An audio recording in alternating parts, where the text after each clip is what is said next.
La contre-offensive ukrainienne a commencé mais toutes les tentatives ont échoué. Le potentiel reste pourtant le même, affirme Vladimir Poutine pendant sa rencontre avec le Premier ministre arménien Nikol Pachinian.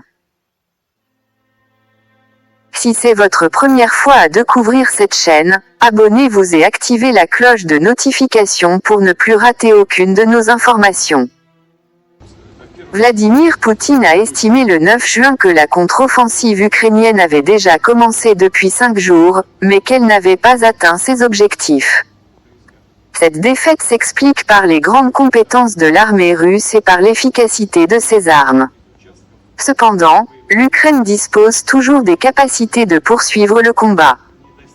Des chars russes T-90M, Proriv, éliminent un groupe d'ennemis qui était en train d'effectuer une rotation dans le Donbass.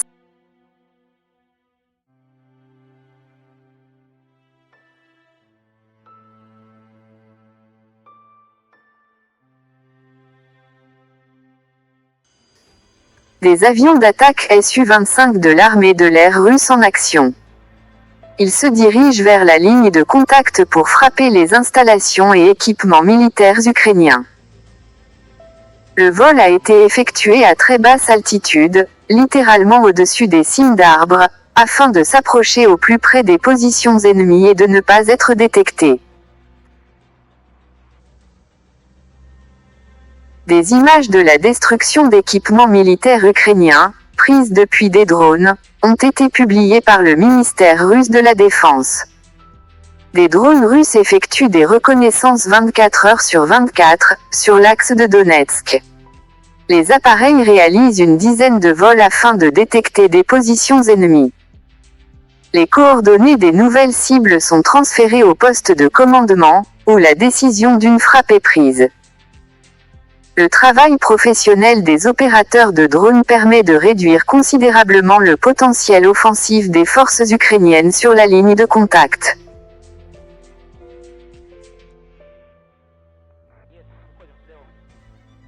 Des images de véhicules blindés de l'armée ukrainienne détruits, dont des chars allemands Leopard et des VCI américains Bradley, ont été publiées par la défense russe.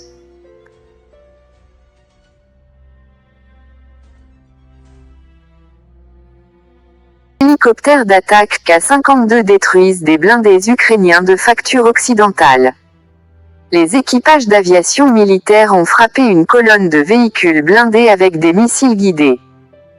Des tirs précis ont détruit plusieurs engins, les autres ont tenté de quitter la zone mais ont été également anéantis.